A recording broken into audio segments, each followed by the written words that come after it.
어린이 주일입니다. 어린이 주일에 어린이들을 예로 들어서 우리의 신앙생활이 어떻게 해야 하는지 많이 말씀들을 전해요. 오늘은 사실 제가 준비한 설교를 다 하려면 3시간 정도 해야 돼요. 여러분 이제 큰일 났어요. 3시간 잡으세요. 요즘 우리 청년들 결혼 예비하고 공부를 하고 있어요. 그래서 이거 지금 이제 거의 1편이 다 끝나가는데 계속해서 이 부부 관계뿐만 아니라 자녀 교육에 대해서까지 같이 교육을 반드시 해야 되겠다. 그렇게 생각하고 있습니다. 그 아이들을 실험을 해봤어요. 2살짜리 24개월, 만 24개월 된 아이들을 실험을 했는데 이제 그 책상, 그러니까 바닥에 앉는 탁자 위에다가 과자를 비닐봉지에다 포장을 했는데 굉장히 잘 풀지 못하게 단단하게 포장을 했어요. 그리고 엄마가 그 옆에서 책을 펴놓고 책을 읽고 있어요. 그리고 그 24개월 아이가 옆에서 엄마 이 과자 먹어도 돼? 그래 먹어도 돼. 먹어. 그렇게 해서 과자를 먹으라 그랬어요. 근데 이걸 굉장히 단단히 포장을 했기 때문에 이 2살짜리 아이가 만 24개월 된 아이가 잘 뜯을 수가 없는 거예요. 근데 엄마 보고 이제 막 뜯어달라고 때를 써. 근데 엄마는 아니야, 나 이 책 다 읽고 나서 그 다음에 줄 거야. 근데 이제 아이들은 빨리 먹고 싶으니까 이제 3명의 아이는 어떻게 했냐면 이렇게 뭐 보다가 안 될 것 같으니까 그 다음에는 막 울면서 막 빨리 뜯어달라고 막 때를 쓰고 막 엄마한테 막 지대고 막 큰 소리로 울고 막 이렇게 했어요. 그 다음에 또 이제 3명의 아이들은 어떻게 했냐면 엄마가 똑같이 나의 책 다 읽고 줄 거야. 그랬더니 얘들이 알았어 엄마. 그리고는 이제 어떤 애는 과자는 먹고 싶은데 빨리 못 먹으니까 딴 데 막 이렇게 막 두리번두리번 왔다 갔다 하면서 이 신경을 딴 데다 쓰는 거예요. 과자에 신경 쓰면 먹고 싶고 못 견디니까. 또 어떤 애는 그럼 엄마하고 나도 책 읽을 거야. 이런 애가 있고 2명 그렇게 해서 3명은 그런 식으로 반응했어요. 근데 한 명은 똑같이 했는데 그래 엄마 책 읽어. 나는 과자 먹을게. 그리고는 그 과자 봉지를 유심히 살피더니 하나씩 풀기 시작했어요. 끈을 풀고 테이프로 붙여놓은 걸 다 띄가지고 꺼내가지고 먹는 거예요. 그래서 이제 이 아이들을 평소에 이 부모들이 아이들을 어떻게 교육하는지를 이제 집안에다가 카메라를 설치해서 이제 교육 방식을 봤어요. 아이들이 엄마가 안 뜯어주니까 막 떼쓰고 울고 막 그러는 아이들을 보니까 이런 식인 거예요. 한 집은 아이에게 간식을 줬어요. 간식을 조금 적게 준 거예요. 일부러 적게 준 거예요.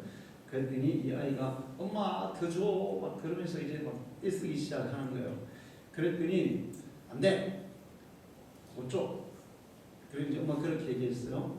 엄마 더 먹고 싶어. 안 된다니까. 이러면서 이제 막 야단을 쳤어요. 그랬더니 엄마 싫어. 그리고 막 방으로 들어가서 지방으로 들어가가지고 그냥 엄마가 따라 들어갈 때 엄마 보기 싫어. 이러는 거예요.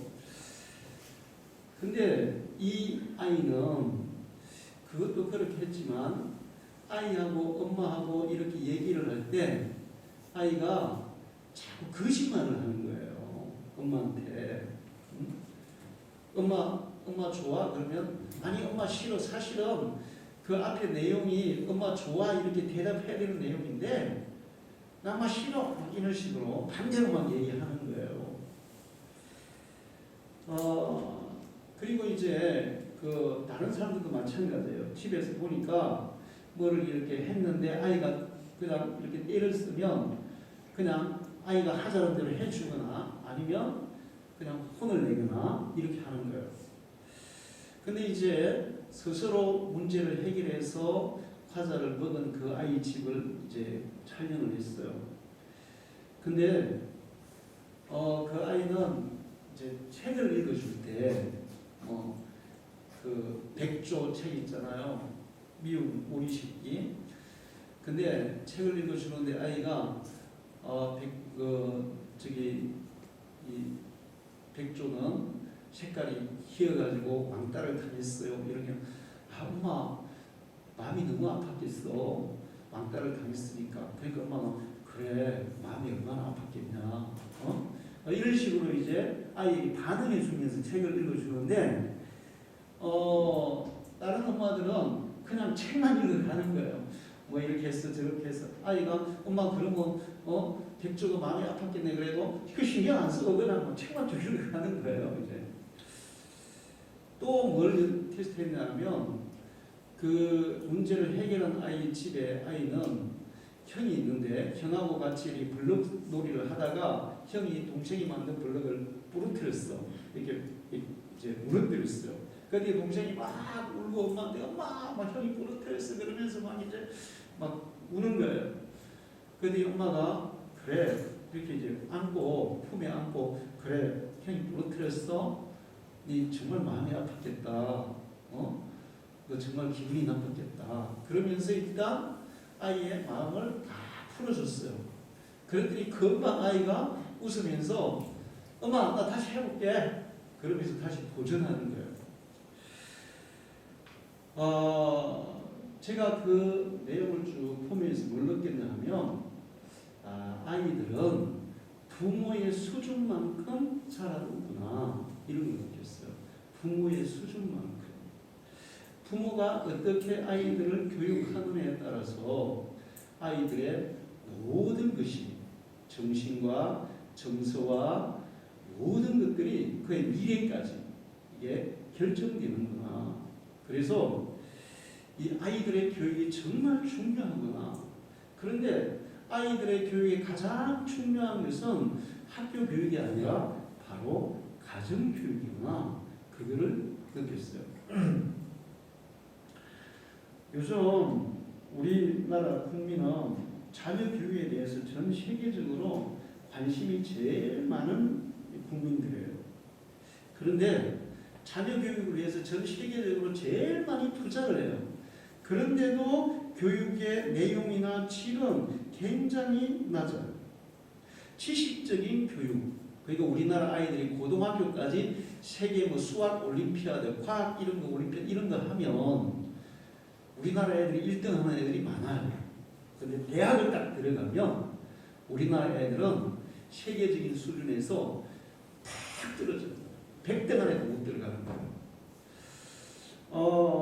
고등학교 때까지는 그렇게 학교에서 막 지식교육, 암기교육 이런 것들을 통해서 그때까지는 다른 나라들은 그렇게 공부를 안 하거든요. 우리나라처럼 공부 안 해요. 근데 호주 우리 목사님 아들이 호주에 사는데 그 손주들 학교 가는 거 보니까 야 호주야말로 진짜 제대로 교육을 하는구나. 학교 수업은 오전 4시간 하는데요. 그리고 이제 학교 끝나면 지 하고 싶은 거 하는 거예요. 뭐 아이들이 부모가 낚시 가고 싶으면 낚시 가고 그 다음에 공 차고 싶으면 공 차고 뭐 음악 배우고 싶으면 음악 배우고 자기가 하고 싶은 걸 하는 거예요.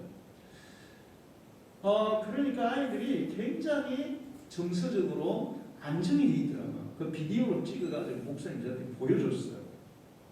근데 우리는 아이들을 학교에 보내가지고 주입식 교육 계속 시키고 그 다음에 또 그것도 모자라서 학원 가서 또 그렇게 교육시키고 고등학교까지는 머릿속에 이 주입식 교육으로 그런 이 지식이 많이 있어요. 그러나 실제적으로 대학 가서 그거를 제대로 활용을 못하는 거예요. 제가 여러분이 몇 번 얘기했죠. 제가 연대에서 공부할 때 대학 연세대 국문학과 학생들이 데모했다고. 그래서 내가 물어봤어요. 무슨 데모냐 그랬더니 교수님이 과제를 내줬는데 너무 어려워서 이런 과제는 내주지 말라고 데모한다는 거예요. 그 과제가 뭐냐 그랬더니 10년 후에 나의 모습이 어떤가를 써오라 했다는 거예요. 그게 무슨 어려운 과제예요. 국문학 학생들에게. 그러니까 이런 정해져 있는 답은 잘 외워서 아는데 어떤 사실을 자기가 생각하고 그 다음에 또 계획하고 또 지어내고 이런 데 대해서는 전혀 못한다는 거죠. 우리나라 교육이 얼마나 잘못되어 있는지를 보여주는 단적인 거예요. 우리는 우리 아이들이 진정으로 배워야 될 것들을 배우게 해야 되는데 진짜 중요한 것들은 전혀 안 가르치고 인생에 전혀 중요하지 않은 것들만 가르치는 그런 경향이 있습니다. 특히나 가정에서도 마찬가지예요. 부모들이 자녀들을 교육을 시켜야 되는데 그냥 학원에 보내버려요. 학원에 보내고 별게 다 됐다고 생각하는 거예요. 가정에서 아이들에게 도덕성, 가치관, 성품 이런 것들을 교육해야 되는데 그것이 그 아이의 미래를 결정하는 아주 중요한 것인데 그거를 부모들이 모르고 그런 교육을 전혀 안 한다는 거예요. 오늘 제가 좀 이따가 구체적으로 거기에 대해서 제가 여러분에게 설명을 해드릴 거예요. 성경은 자녀 교육에 대해서 굉장히 중요하게 말씀하고 있어요. 특히 오늘 성경 말씀은 자녀들을 주의 교훈과 훈계로 양육하라 그렇게 말씀하고 있습니다. 이 말씀에 아주 교육에 대한 오묘한 뜻이 있어요. 여기서 주의 말씀과 주의 교훈과 훈계로 양육하라. 이 얘기 중에 이 주의하는 그 말씀에 우리가 주목해야 돼요. 이건 무슨 얘기냐면 자녀를 교육할 때 부모의 뜻대로 교육하지 말고 주님과 함께 자녀를 교육하라는 뜻이에요. 할렐루야. 주님과 함께 주의 뜻대로 주님과 함께 부모들이 부모들 마음대로 부모들 감정대로 자녀들을 그냥 대하는 거예요. 교육도 아니죠. 대하는 거예요. 그러다 보니까 자녀들에게 엄청난 교육적인 문제가 일어나는 거예요. 주님과 함께 자녀를 교육하라. 자, 그리고 거기 교훈과 또 그 훈계라는 말이 있죠. 그게 뭐냐면 교훈은 헬라어 뜻이 뭐냐면 행동으로 보여주는 교육. 훈계는 말로써 하는 교육. 이 두 가지를 다 자녀들에게 해야 된다. 근데 주님과 함께 해야 된다. 이 말씀이에요. 제가 오늘 아침에 우리 김도훈 목사님이 페이스북에 글을 올린 거 봤어요. 자기 손녀딸이 지금 고등학교 1학년이래요. 근데 중간고사를 봤죠 이번에. 중간고사를 보고 할아버지 할머니한테 왔다는 거예요. 그 온 이유는 할아버지 할머니 집에서 쉬려고 왔다는 거예요. 그러니까 그 손녀는 할아버지 할머니 집에 가면 자기가 편안하게 안정되게 쉴 수 있다 이런 마음이 있다는 거예요. 다른 데서 쉴 수도 있잖아요. 근데 할아버지 할머니 집에 가서 쉬어야 가장 편하게 쉴 수 있다고 생각하고 온다는 거예요. 또 그 목사님도 손녀 고등학교 1학년이 할아버지 할머니를 찾아오니까 너무 감사하고 기쁘다는 거예요. 사실 중학교만 가면 아이들이 누구하고 놀라 그래요? 친구들하고 놀아요. 부모하고 놀아요. 할아버지 할머니도 안 가요. 근데 그 아이는 힘든 일을 하고 나면 할아버지 할머니 찾는다는 거죠. 그런데 그렇게 된 이유가 뭐냐면 그 아이가 처음에 태어나서 자기 아들이 미국으로 공부를 하러 갔는데 1년 동안 자기 손녀딸하고 같이 집에서 살았대요. 그 아이들도 참 자식들도 참 훌륭한 것 같아요. 이제 미국 가면 할아버지 할머니가 손녀딸 첫 손녀니까 못 보니까 1년 동안 실컷 보게 해드리자 이래가지고 1년 동안 한 집에서 살았다는 거예요. 그리고 나서도 이제 계속 이렇게 좀 영상 통화도 많이 하고 하니까 그렇게 했는데 이 아이가 정말 공부를 열심히 한대. 공부를 열심히 하는데 이제 쉬어야 되겠다 그러면 할아버지 할머니를 찾아가서 쉰다는 거죠. 제가 그걸 보면서 부모들만 자녀를 교육하는 것과 할아버지 할머니와 함께 자녀를 교육하는 그것이 훨씬 더 자녀 교육에 유익하다는 것을 생각했어요. 옛날에는 대가족 시대에 집안에 할아버지 할머니가 함께 살았어요. 옛날에 저희가 성교할 때 할아버지 할머니와 함께 사는 아이들이 있고 부모들과만 사는 아이들이 있었어요. 근데 제가 뭘 느꼈냐면 할아버지 할머니와 함께 사는 아이들이 훨씬 더 정서적으로 안정이 되어 있고 자신감이 있었어요. 자신감. 부모와 함께 이 할아버지 할머니와 함께 부모들이 자녀를 양육하면 부모 마음대로 합니까? 할아버지 할머니의 눈치를 봅니까? 눈치를 보게 돼 있어요. 그래서 화가 난다고 해가지고 막 아이에게 분풀이를 못하는 거죠. 화풀이를 못해요. 부모들이 함께 살 때 부모의 그 교육적인 그런 것들을 영향을 받게 돼 있는, 부모가 마음대로 못한다는 거예요. 저도 어릴 때 우리 할머니가 같이 살았는데 가끔 가다가 부모님들이 우리를 혼내야 될 상황이 있잖아요. 그런데 혼을 잘 못 내셨어요. 근데 지금 제가 지나가서 생각해 보면 사실 저도 우리 아이를 키울 때 막 혼내고 그랬는데 지금 너무 회개해요. 진짜 회개해요. 보통 회개할 게 많은 게 아니야. 야, 이거 전혀 화낼 일이 아니었어. 아이들이 혼낼 일이 아니었어. 근데 내가 무식해가지고 아이들 막 혼내고 화내고 막 그랬다는 거예요. 이 부분에 대해서 좀 이따가 좀 구체적으로 얘기를 해드리려고 그래요. 그런데 할머니가 계셨기 때문에 이게 우리를 혼내려다가도 할머니 눈치를 보고, 그리고 할머니가 이렇게 있으면 혼을 안 냈어요. 그리고 제가 딱 한 번 기억이 나는데 우리 아버지가 나를 혼내려 해서 내가 할머니 치마폭으로 숨은 일이 있습니다. 그래서 혼이 안 났어요. 그런데 그것이 뭐 어떻게 보면 할머니 할아버지가 자녀를 버릇없이 키운다 이렇게 생각할지 모르는데 어릴 때는 그것이 아이들의 정서에 굉장히 도움이 된다는 거예요. 집안에 어른이 있고 그 어른들과 함께 자녀를 양육할 때 부모의 생각이나 감정대로 하지 않고 부모의 그 영향을 받아서 자녀를 교육하기 때문에 자녀 교육에 훨씬 더 유리하다는 것입니다. 그런데 그것이 할아버지 할머니가 아니라 주님일 때, 하나님이실 때, 하나님과 함께 부모가 자녀를 양육한다면 훨씬 더 바르게 양육할 줄로 믿습니다. 성경에서 자녀 교육의 중요성 굉장히 많이 말씀해요. 디모데후서 3장 16절에 17절에 하나님의 말씀으로 자녀를 양육하라. 자녀들이 옳게 자라는데 필요한 모든 말씀이 거기에 있다고 말씀해요. 잠언 22장 6절에 마땅히 행할 길을 아이에게 가르쳐라. 그리하면 늙어도 그것을 떠나지 아니하리라. 아이를 훈계하지 아니하려고 하지 말라. 채찍으로 그를 때릴지도 그가 죽지 아니하리라. 또 자녀들에게 부모의 꾸지람을 이렇게 하는 경우가 있는데, 이제 부모가 자녀들이 아이들을 막 혼낼 때가 있는데, 그럴 때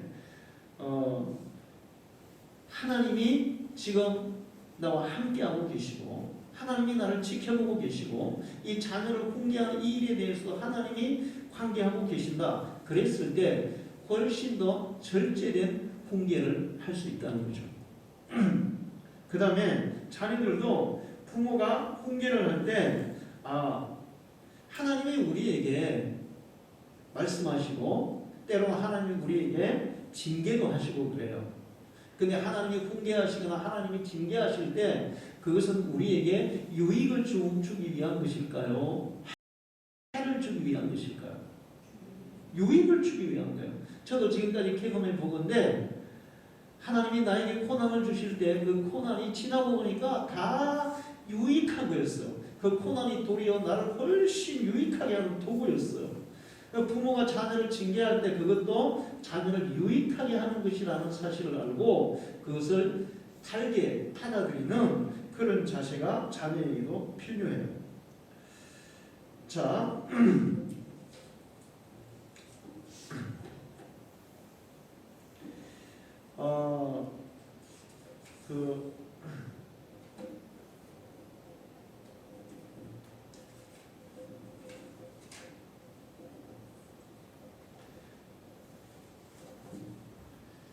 부모들이 자녀를 이렇게 징계하고 또 자녀들에게 혼을 낼 때 어떤 부모들은 정말 자녀들에게 유익하기 위해서 하지 않고 자기 화풀이를 하는 경우가 있어요.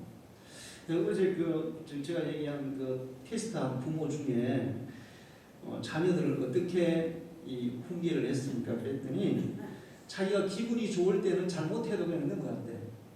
기분이 나쁠 때는 별로 잘못한 게 없어도 막 아이를 혼냈대. 결과적으로 아이를 혼낸 것은 뭐 한 거예요? 자기 화풀이하기, 자기 화풀이.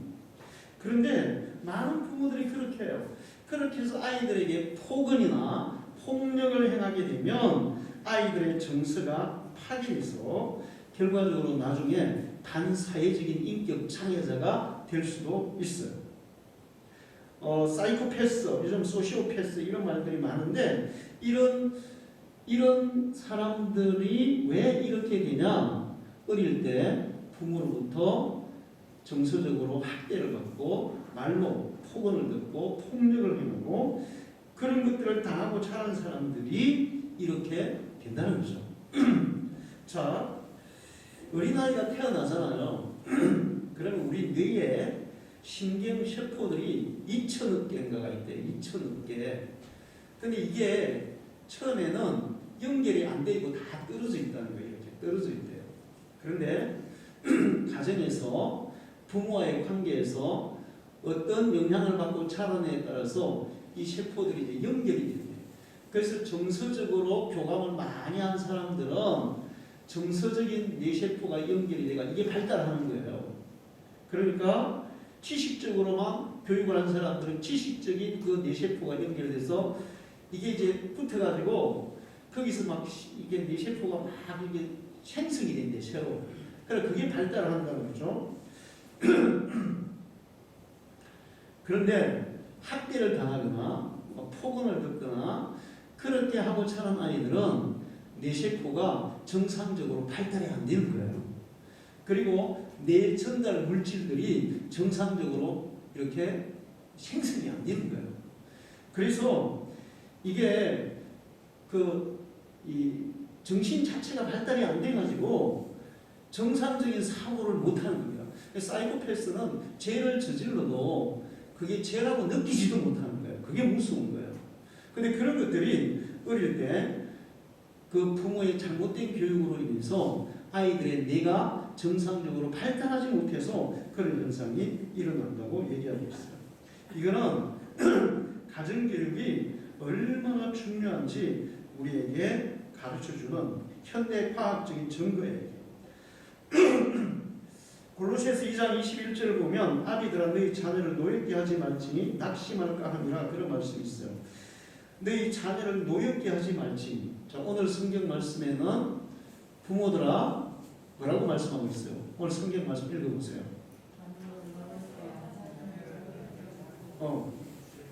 너희 자녀를 뭐 하지 말고 노엽게 하지 말고. 자, 여기 골로새서 3장 20절 똑같이 아비들아 너희 자녀를 노엽게 하지 말지니 낙심할까 하니라. 여기서 낙심한다는 것은 자존감을 잃어버릴까 합니다. 이런 뜻이요. 자존감을 잃어버릴까 합니다.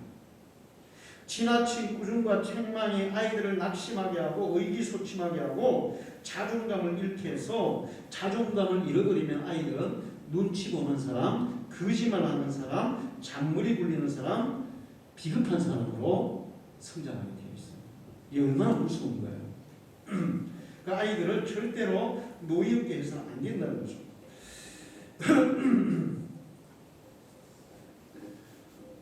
자, 그러면 이제 자녀들을 우리가 어떻게 교육해야 정말 바르게 교육할 수 있느냐 하는 문제를 얘기하려고 해요. 자녀들을 바르게 교육하는 첫 번째 중요한 것은 좀 전에도 얘기했지만 자존감을 키워주는 교육을 해야 돼요. 자존감. 자존감이 뭐냐 하면 자기 자신에 대해서 자신감을 가지고 자기를 존중하는 마음을 가지고 긍정적인 생각을 가지고 사는 것이 자존감이에요. 그러니까 자존감이 높은 사람은 모든 일에 어떨까요? 긍정적인 자신감이 있는 거예요. 이게 도덕성과도 연결이 되는데 테스트를 해봤어요.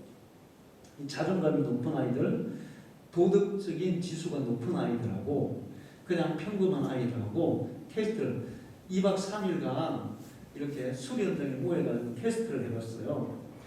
그래서 자존감 높은 아이들 6명 모으고 보통인 아이들 6명 모아서 했는데 이게 어떻게 되냐면 이게 뭐예요?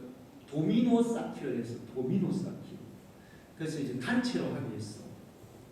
그런데 이 자존감이 높은 아이들이 도미노를 쌓는데 훨씬 더 창의적으로 쌓는 거예요. 그러니까 자존감이 높은 아이들은 그 도덕성이 높고 자존감이 높은 아이들은 거기 EBS라는 그 영어로 EBS를 썼는데 두 명은 E자 썼고 두 명은 B자 썼고 두 명은 S자 썼고 이렇게 쌓는 거예요. 그래서 빨리 쌓죠. 근데 이제 거의 낮은 아이들은 그냥 6명이 동시에 계속 하려고 그러는 거야. 그러니까 이게 6명이 같이 하니까 도미노라는 게 조금만 건드리면 어떻게 되는 거예요? 무너져 버리잖아요. 그런데 이게 이제 무너지니까 이 낮은 아이들은 서로 싸우는 거야. 니 때문에 그래, 니 때문에 그래, 니 때문에 그래 그러면서 싸우는 거예요. 이게. 자존감이 높은 아이들은 무너졌고 아이들도 하다가 무너졌는데도 전혀 그렇게 하지 않고 아 괜찮아 다시 싸우면 돼 우리 다시 열심히 해보자 그러면서 이게 쌓는 거예요. 그래서 쌓는 속도도 빠르고 나중에 이제 도미노를 딱 무너뜨려 보니까 이 높은 아이들은 다 하나도 안 빠져 다 무너졌는데 낮은 아이들은 중간에 이어져 가지고 다 무너진 거예요 나중에. 자 자존감이라는 게 인생을 살아가는데 대단히 중요해요. 자존감이 높은 사람은 모든 일에 긍정적이고 적극적이고 에너지가 넘쳐요. 그리고 실수를 하거나 실패를 해도 다시 일어날 용기가 있어요. 이게 자존감이 높은 사람이에요. 그리고 다른 사람과 자기 자신을 비교하지 않아요. 다른 사람이 잘 가든 못 가든 신경 쓰지 않아요. 자, 두 번째 테스트가 뭐냐 하면 리프팅. 보트를 타고 강을 내려가는 거예요. 자존감 높은 아이들이 출발했어요. 이제 한 명이 어른이 앞에서 이제 이 리드를 하고 가는데 이제 다 짰어. 이 어른들은 처음에는 자존감 높은 아이들이 이게 탄길이 잘 되는 거예요. 이 보트도 이게 서로 이게 힘을 같이 맞춰야 되거든. 그래가 앞서 쫙 나갔어. 근데 이제 앞에 리드하는 사람이 일부러 좀 속도를 좀 못 나가게 했어. 이제 뒤에 이제 따라가는 아이들이 이게 막 서로 막 중구난방하다 보니까 속도가 쳐졌는데 앞에 리드하는 사람이 이렇게 빨리 가게 해가지고 추월을 했어. 그랬더니 자존감 높은 아이들이 추월을 했는데 그러면 야 이제 우리 쳤다, 야 이거 안 되겠다 이렇게 하는 게 아니라 자신감이 있는 거예요. 아 괜찮아, 우리가 다시 힘을 합쳐서 열심히 하면 우리 다시 앞서갈 수 있어. 그러면서 이제 또 열심히 해가지고 결국 앞서가는 거예요. 자, 자존감의 인생을 살아가는데 굉장히 중요해요. 그래서 아이들에게 자존감을 높이는 교육을 해야 되는데 어떻게 자존감을 높여줄 거냐 하는 거죠. 자존감을 높이는 첫 번째 방법이 뭐냐면 아이의 말을 중간에 끊지만 하는 거예요. 아이들이 논리 정연하게 정말 말을 제대로 쭉 얘기를 해요. 그냥 막 중구난방 얘기를 해요. 중구난방 해요. 그러면 부모들은 어떻게 해요? 야 그만해! 그게 싫어! 이렇게 하죠. 그렇게 해버리면 아이들의 자존감이 확 무너진다는 거예요. 그래서 아이들이 얘기를 할 때 얘기를 다 듣고 나서 잡아줘도 절대로 늦지 않다는 것입니다. 부모들의 조급함 때문에 아이들의 얘기를 다 듣지 않고 끊어버리면 아이들의 자존감이 그대로 무너진다는 거예요. 근데 그게 계속 반복되면 그래 이미 해봐도 필요 없어. 내 얘기는 아무 소용이 없나 봐. 그러면서 이제 점점 의기소침해지는 거죠. 자, 아이들의 말을 중간에 끊어서는 안 되고, 두 번째는 뭐냐면 다른 사람 앞에서 자녀를 혼내지 말라는 거예요. 다른 사람 앞에서 혼내면 자존감이 무너진다는 거예요. 가능하면 아이들은 둘이 부모가 아이들을 혼낼 때 둘이 앉아서 아이들에게 혼도 낼 필요가 없어요. 너 왜 나 캐스 이렇게 할 필요도 없어요. 그래, 이 아빠한테 엄마한테 지금 왜 그렇게 되는지 얘기 좀 해볼래? 그럼 아이들이 다 얘기하게 하는 거예요. 그러면 부모들이 들으면서 그래 그랬구나, 속상했겠구나, 기분 나빴겠구나, 힘들었겠구나, 이렇게 공감을 해주면 그러면 아이 스스로가 나한테도 잘못이 있었네 이렇게 깨닫는다는 거예요. 자, 친구들 앞에서나 형제들 앞에서나 가족들 앞에서 자녀를 절대로 혼내지 마라. 그래야 자존감이 쉬워진다는 거예요. 그 다음에 세 번째는 아이들이 스스로 할 수 있을 때까지 기다려주라는 거예요. 가능하면 아이들이 스스로 하게 해주고 도와줄 때는 정말 안 되는 부분만 조금 도와주고 그 다음에는 지가 스스로 하게 돼요. 그래야 그 일을 끝내놓으면 성취감을 가지면서 나는 할 수 있다 이런 자존감이 올라간다는 거예요. 근데 부모가 다 해줘버리잖아요. 그러면 다 하고 나서도 지가 했다는 느낌이 없다는 거야. 지가 완성했다는 그런 마음이 안 든다는 거예요. 그리고 잘못하게 되면 이런 아이들이 남 탓을 하게 된다는 거예요. 이렇게 스스로 하게 하지 않고 부모가 다 해줘버리면 잘해도 성취감이 없고 잘못하면 나는 누가 잘못해서 이렇게 해버린다는 거예요. 자, 그 다음에 네 번째는 뭐냐면 결과보다 과정을 칭찬하라 그래요. 우리는 결과를 가지고 상을 주죠. 우리나라 사람들이 다 그래요. 야, 너 100점 맞으면 상 줄게. 근데 95점 맞았어요. 그러면 이제 95점이면 상 안 줘. 아니라는 거죠. 100점 맞을게 상 주면 그렇게 안 된다는 거예요. 지가 얼마나 노력하는, 너 이번에 정말 열심히 노력하더라. 너 정말 열심히 노력했으니까 너무 잘한 거야. 그렇게 해서 그 노력한 것을 칭찬해 줘야지 100점을 맞았느냐 뭐 골을 넣느냐 이런 걸 가지고 칭찬하면 안 된다는 거예요. 결과보다는 계속 과정을 칭찬해서 그 아이가 내가 또 도전해 봐야지, 이게 내가 지금 아직까지 이 결과를 못 내도 내가 이렇게 하는 게 정말 이게 잘하는 거구나 이런 느낌이 들도록 해야 자존감이 올라간다는 거예요. 마지막으로는 칭찬을 해도 제대로 하라는 거죠. 아이들에게 네 1등 하면 내가 상 줄게, 100점 맞으면 상 줄게 이렇게 계속 하잖아요. 그러면 아이들이 강박관념에 사로잡혀요. 자, 옛날에 어떤 고등학생이 엄마를 죽인 일이 있었어요. 근데 공부를 전교 1, 2등 하는 게 있어요. 근데 그 엄마가 계속 그 아이에게 너는 1등 해야 돼, 너는 100점 먹어야 돼, 계속 그렇게 한 거예요. 나중에 아이가 질려가지고 너무 그냥 이게 막 폭발해가지고 엄마를 죽여버렸어. 그 엄마를 방 안에 이렇게 놓고는 그냥 같이 이렇게 그러다가 나중에 발각이 된 일이 있는데 계속 칭찬을 할 때 네가 그렇게 열심히 하니까 정말 잘했구나, 그 다음에 네가 최선을 다하는 모습을 보니까 정말 멋있어 이런 식으로 해야 되는데 네가 100점 먹었으니까 1등 해야 되니까 이렇게 하면 강박관념에 시달리게 된다는 거예요. 자, 그래서 그 외에도 많은 게 시간 관계상 다 얘기 못하고 일단은 아이들에게 자존감을 키워주는 교육을 하라는 거예요. 자존감이 낮아버리면 아이들에게 창의력이 떨어져버려요. 협동심도 떨어집니다. 그리고 어떤 일을 하다가 중간에 어려움이 닥치면 포기해요. 자존감이 높은 사람은 어려워도 그것을 극복해 나가는, 다시 도전하는 용기가 있는 거예요. 여러분 인생을 살아가는데 지금 실패 안 할 수가 있어요? 안 넘어질 수 있어요? 그래도 다시 도전하는 사람이 인생을 성공적으로 살아가지, 한 번 넘어졌다고 그냥 주저앉아 버리면 아무것도 안 되는 거예요. 자, 두 번째는 뭐냐면 올바른 가치관을 키워줘야 돼요. 가치관이 뭐냐? 사람이 삶이나 어떤 대상에 대해서 무엇이 옳고 무엇이 바람직하고 무엇이 잘못된 것인지를 판단하는 그런 능력이 올바른 가치관이에요.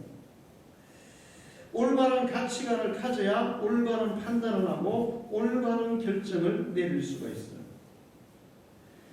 가치관은 인생을 내가 어떤 방향으로 살아갈까 그것을 결정하는 방향키 같은 거예요. 그냥 사람들 그냥 다수결에 의해서 그냥 따라갈까? 그게 나쁜 일인데도 불구하고 그냥 거기에 묻혀서 갈까? 아니면 내가 지금 조금 손해를 보고 왕따를 당하더라도 이 옳은 것을 내가 따를까? 이런 것들을 결정하는 판단 기준을 세워주는 게 올바른 가치관이에요. 저는 요즘 우리나라 정치인들이 여론에 굉장히 민감하더라고요. 여론조사 안 했으면 좋겠어. 그래가지고 여론에 따라서 막 계속 요동을 쳐. 이게 뭔가 원칙을 가지고, 분명한 원칙을 가지고 정확한 이런 그런 정책을 가지고 그거를 쫙 밀고 가면 나중에 좋은 결과가 나오게 되어 있어요. 근데 이거 좀 하다가 여론이 나쁘면 또 바꾸고 또 여론은 또 바꾸고 이러는 거예요. 미국에 슈워드라는 장관이 있었는데 그때 대공황 때 러시아에서 알래스카를 사라 그랬어요. 미국에 알래스카를 살았는데 그때 그게 얼마나 $7,000였어요. 7천만 달러. 지금 치면은 뭐 돈도 아니에요. 근데 대공황 시대이기 때문에 $7,000만 미국이 없었습니다.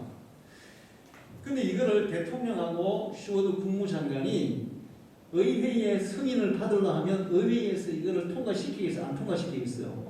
안 시키는 거야. 그래서 둘이서 딱 짜고 계약하고 그냥 사버렸어. 그래서 사고 나니까 이제 의회에서 난리 난 거예요. 슈워드는 진짜 바보다. 말하고 그렇게 대형 냉장고를 사냐. 알래스카를 대형 냉장고로 생각한 거야. 그 7천만 불, 그 돈이면 정말 지금 대공황은 너무 힘든데, 그걸 어떻게 그렇게 쓸데없는 땅을 사가 낭비하냐? 그래서 결국 슈워드가 탄핵이 됐어요. 그래도 이 탄핵을 각오하고 그 일을 한 거예요. 세월이 지났어요. 알래스카를 산 일은 잘한 일이었을까요? 잘못한 일이었을까요? 너무너무 잘한 일이었어요. 모든 후대 미국 사람들이 다 그 사람을 존경해요. 그리고 미국이 얼마나 큰 유익을 주는지 몰라요. 자, 그러니까 올바른 가치관을 가진 사람이 이건 진짜 옳은 일이고 국민에게 유익한 일이고 정말 그런 일이라면 내가 대통령직을 물러나더라도 장관직을 내가 물러나더라도 이것은 내가 국가를 위해서 해야 되겠다. 이게 올바른 가치관을 가진 사람들이에요. 할렐루야. 그럼 우리나라가 얼마나 정말 살기 좋은 나라로 발전하겠습니까? 좋은 생각을 가지고 있다가도 여론이 나빠지면 포기. 그건 별로 좋지 않은 정책인데도 여론이 좋으면 그냥 하나가 나중에 또 다 잘못되고. 그래서 어릴 때부터 올바른 판단을 할 수 있는 가치관을 길러줘야 된다는 거죠. 올바른 가치관은 성경 말씀을 교육할 때 가능한 줄 믿습니다. 할렐루야. 어릴 때부터 하나님의 말씀에 가치관을 가진 사람이 올바른 가치관을 가지게 되는 거예요. 할렐루야. 그래서 가정에서 교회에서 아이들에게 부지런히 하나님의 말씀을 배우게 해요. 세상의 모든 것들을 바라볼 때 성경적인 가치관, 성경적인 진리로 분별하고 판단하고 바라볼 수 있는 그런 시간을 길러줘야 될 줄로 믿습니다. 세 번째는 뭐냐면 바른 성품이에요. 올바른 성품. 성품은 성질과 사람의 됨됨이를 말하는데 다른 말로 인격이라고 그러죠. 그 사람의 됨됨이, 그 사람의 사람다움, 그 사람이 진짜 사람다운 사람이냐, 그것은 성품이 결정하는 거예요. 좋은 성품의 훈련은 좋은 습관을 통해 길러지고, 좋은 성품은 좋은 선택을 하게 되고, 좋은 선택과 실천을 통해 더 나은 사람으로 발전하게 되고, 그런 사람들이 많아지면 세상이 살기 좋은 세상으로 변화되는 것입니다. 할렐루야. 좋은 성품을 가져야 좋은 선택을 하는 거예요. 그리고 그렇게 좋은 선택을 하면 계속 그 사람은 좋은 쪽으로 발전해 가는 거예요. 그런 사람들이 많아지면 세상은 좋은 사회로 발전하는 것입니다. 학교에서 배우는 공부보다 좋은 성품을 배우도록 해야 돼요. 그런데 그 성품은 습관과 훈련을 통해서 가능하다는 겁니다. 습관과 훈련을 통해서. 저는 코로나가 빨리 끝나서 우리 교회에서 다시 아이들 성품 교육을 시작하면 좋겠다, 이 생각을 항상 하고 있어요. 학교에서 배우는 공부보다 더 중요한 것이 올바른 성품을 가지는 공부예요. 성품은 교육을 통해서 만들어지는 거예요. 할렐루야. 자, 그 다음에 좋은 정서를 길러줘요. 정서는 사람의 마음에서 일어나는 이런 여러 가지 감정 상태인데, 좋은 정서를 가진 사람이 모든 사람을 좋은 마음으로 대할 수가 있어요. 감정이 손상된 사람이 있는데, 감정이 왜곡된 사람도 있어요. 이런 사람들을 인격 장애자라고 해요. 아무 데나 화를 내고 신경질 부리고 조급하고 짜증내고 정서적인 불안정한 상태에 있는 사람은, 이게 심해지면 아이들은 ADHD, 정서 불안 장애, 그런 질병에 빠질 수도 있어요. 그래서 아이들이 어릴 때 정서적으로 안정된 그런 아이들로 길러야 되는데, 그럼 정서적인 욕구를 충족시켜주는 그런 교육을 해야 됩니다. 정서적인 욕구, 좋은 음악, 좋은 대화, 좋은 놀이, 좋은 활동, 이런 것들, 그리고 좋은 경치. 그러니까 무엇을 보고 느끼도록 해줘야 된다는 거예요. 우리 학교에서 보고 느끼게 해줍니까? 머릿속에 뭔가를 계속 집어넣습니까? 머릿속에 키식만 집어넣어요. 근데 호주에서는 있잖아요, 초등학교 가기 전에는 글자를 못 배우게 한대요. 여러분, 그거 진짜 잘하는 일이에요. 아이들의 뇌 속에 아름답고 정말 또 이렇게 그 좋은 그런 것들이 이렇게 막 뇌 속에 이게 형성되어 있어야 되는데, 문자가 머릿속에 들어가서 박히잖아요. 문자는 그림이 좋아요, 이게 딱딱해요. 딱딱한 거예요, 이게. 이게 머릿속에 들어가 박히면 아이들의 머리는 그렇게 딱딱하게 되는 거예요. 그러면 이 문자가 지배하는 아이들은 더 이상 뇌가 발달이 안 되는 거예요. 아름다운 거 보여주고, 아름다운 거 들려주고, 또 여러 가지 좋은 인간관계를 경험하게 해주고, 부모와도 좋은 놀이도 하고 좋은 대화도 하고 아이들에게 계속 공감해주고, 그러면서 좋은 정서를 길러줘요. 그래서 테스트를 해봤어. IQ가 아무리 좋아도 정서가 불안한 아이들은 공부를 잘할까요, 못할까요? 절대로 못합니다. 그래서 옛날에는 IQ, EQ 이런 것들이 따로 노는 줄 알았어. 그래서 미국의 어떤 학자가 연구를 했는데, IQ와 그 기능지수와 감성지수가 이게 머릿속에서, 뇌 속에서 동시에 이게 작용한다는 거예요. 동시에 작용하기 때문에 따로 작용이 아니라는 거예요. 그래서 감성지수가 떨어지는 사람은 지능지수도 결과적으로 결국은 떨어지게 됩니다. 자, 마지막으로 높은 도덕성을 길러줘야 돼요. 성공하는 사람은 도덕성이 높은 사람이라 그래요. NQ라 그러는데, 도덕적인 거, 선악에 대해서 바른 생각을 가지고 바른 행동과 판단을 하는 그런 사람이 성공하는데 제일 중요한 그 역량이라는 겁니다. 머리 IQ가 좋아가지고 되는 게 아니고 도덕적인 그런 지수가 높은 사람이 훨씬 더 성공할 수 있다는 거예요. 이런 것들은 도덕지수라는 것이 어린 시절 부모의 은행을 통해서 만들어지는 거예요. 부모의 은행, 부모의 말과 행동을 통해서 도덕지수가 이게 높아지고 낮아진다는 거예요. 그 초등학생들을 도덕지수를 테스트하는 IQ 이런 건 테스트 해봤죠. 우리 어릴 때 도덕지수 이런 거 없었잖아요. 근데 요즘 그 테스트하는 게 있어요. 200문제가 이렇게 쫙 해가지고 도덕지수를 테스트하고 도덕지수 높은 사람, 도덕지수 낮은 사람 이렇게 해가지고 이제 뭘 시켜봤어. 아까 제가 얘기했잖아요. 가치관이 높은 사람, 도덕지수 높은 사람 이런 아이들이 낮은 사람보다 문제 해결 능력이 훨씬 좋은 거예요. 훨씬 창의적인 거예요. 훨씬 협동심도 좋은 거예요. 그리고 중요한 게 하나 있는데 도덕지수가 높은 사람이 다른 사람들을 리드하는 거예요. 리드하는 거예요. 자, 그 테스트를 했는데 난타 아이들 6명씩 높은 아이들, 낮은 아이들 이제 그렇게 이제 했는데 다른 거 하다가 이 난타를 할 때는 높은 아이와 낮은 아이들을 섞었어. 섞어가지고 이제 난타 공연을 이제 준비하라 그랬어요. 근데 이제 이걸 하는데 아이들이 막 하는데 중구난방 하니까 이게 제대로 돼야 안 돼요. 안 되잖아요. 근데 그 중에 어떤 아이가 야, 니 그 주전자 뚜껑은 이때 치는 거야. 그리고 니 그거 이렇게 드럼통은 이때 치는 거야. 그러면서 이제 한 아이가 그거를 이렇게 딱 이렇게 해주더라고요. 그러니까 그 아이에 따라서 이걸 하니까 제대로 되는 거예요, 이게. 근데 그거를 리드한 아이가 어떤 아이냐? 도덕지수가 높은 아이였어. 다른 팀도 마찬가지예요. 애들이 막 중구난방 막 하니까 안 되는 거예요. 그런데 그 팀은 두 아이가 야 이거는 이렇게 하고 저렇게 하고 저렇게 해라. 그렇게 해가지고 딱 지시를 해가지고 하니까 이게 되는 거예요. 근데 그 두 아이도 역시 도덕지수가 높은 아이였어요. 도덕지수가 높은 아이가 다른 사람을 리드하는 그런 능력도 높아진다는 거예요. 할렐루야.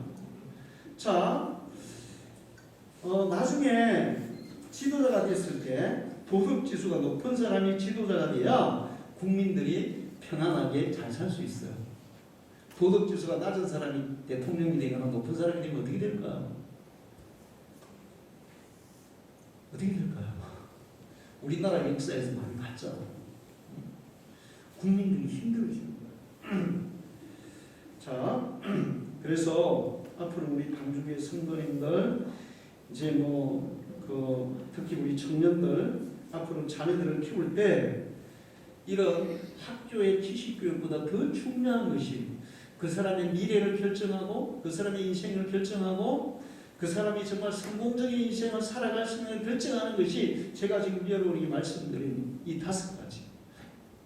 이런 교육이 제대로 돼야 우리 아이들이 정말 훌륭한 사람으로 자랄 수 있다.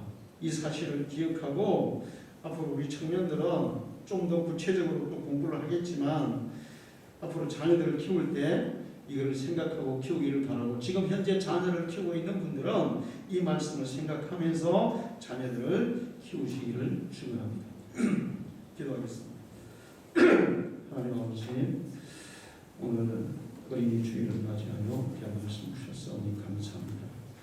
우리가 자녀는 하나님이 주신 선물이지만 하나님의 자녀입니다. 우리 마음대로, 우리 욕심대로, 우리 생각대로 가르칠 것이 아니라 주님과 함께 주님의 뜻을 따라 자녀들을 양육하게 해주시고 자녀들을 노엽게 해서 자녀들의 자존심, 자존감을 깎아내리고 또 자녀들에게 자신감을 또 깎아내리고 자녀들의 정성을 흐리게 하는 그런 교육을 하지 않도록 정말 주님의 교훈과 훈계로 자녀들을 잘 양육해서 하나님의 말씀과 하나님이 주신 지혜로 양육해서 정말 우리 당주교에 살아가는 우리 아이들이 저들의 인생 자체도 성공적으로 살아갈 뿐만 아니라 또 이 사회도 정말 좋은 사회로 만들어가는 그런 사람들로 자라도록 하나님 축복해 주시옵소서. 예수님의 이름으로 기도하옵나이다. 아멘.